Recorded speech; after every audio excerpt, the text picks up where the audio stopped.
Dalam kerajaan Osmania, 10 sultan yang tak awal adalah sultan yang gilang gemilang dalam mereka punya pemerintahan. 10 sultan yang terakhir ni adalah punca kenapa Osmania ni makin jatuh dia punya empire. Okay. Sulaiman Al-Qanuni, nama dia adalah Sulaiman Al-Qanuni, tapi dia juga digelar dengan Sulaiman the Magnificent, adalah sultan Osmania yang ke-10.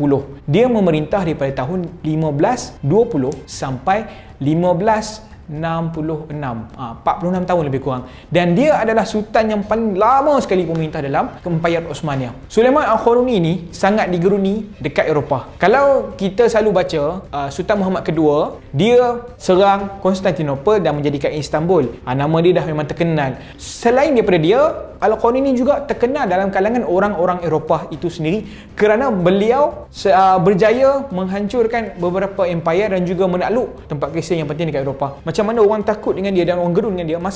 Masa Al-Qanuni meninggal, orang-orang dekat Eropah ni berpesta sebab yang sultan yang hebat dah meninggal. Al-Qanuni ni, satu benda pencapaian dia berjaya memperkenalkan undang-undang baru, iaitu undang-undang berkanun Osmania yang mana mengikut Al-Quran dan juga As-Sunnah. Sebab tu dia digelar Sulaiman Al-Qanuni. Qanuni itu daripada undang-undang kanun. Al-Qanuni yang menarik kan, walaupun dia sultan yang hebat, tapi dia dah pecahkan satu tradisi Osmania. Dia berkahwin dengan seorang hamba yang bernama Roxalin kot.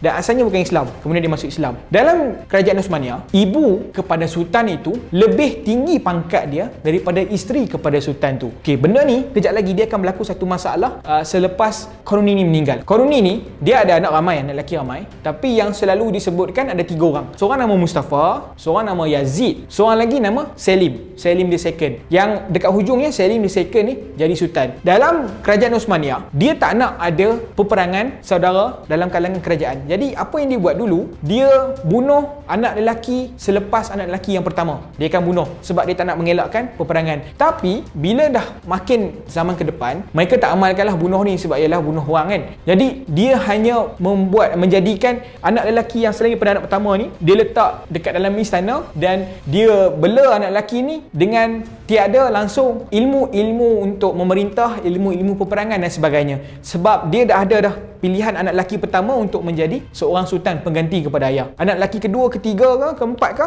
mereka ni semua akan diletakkan di dalam istana ataupun hanya menjadi puppet leader dekat mana-mana tempat yang kecil dekat dalam Osmania. Jadi Al-Qanuni ni, anak pertama dia nama Mehmet. Mehmet ni yang sepatutnya jadi sultan. Mehmet ni memang dah diberi ilmu macam-macam, ilmu peperangan, ilmu pemerintahan dan sebagainya. Tapi tiba-tiba Mehmet ni tahun 1543 dia meninggal sebabkan sakit, nama dia smallpox. Kemudian anak kedua pula Mustafa ni kan, dia bagus tapi dia tak ngam dengan ayah dia. Sampai dekat hujung tu, ayah dia ni marah kat anak dia. Ayah dia panggil anak dia ni datang untuk jumpa. Kemudian ayah dia arahkan orang pengikut ayah dia ni untuk bunuh anak dia. Itu telah menyebabkan kemarahan pengikut setia anak dia. Tapi dia berjaya selesaikan masalah itu. Jadi 2 orang anak utama yang dia besarkan tu dah tak ada dekat dunia ni dan tak mampu. Kemudian bila beliau meninggal tahun 1566, Sultan Selim ni naik menjadi pemerintah. Tapi macam saya cakap dari awal, Sultan Selim ni dia bukannya orang yang dijadikan sepatutnya sebagai pemerintah. Dia hanyalah anak kepada sultan yang dibesarkan dengan duniawi sahaja.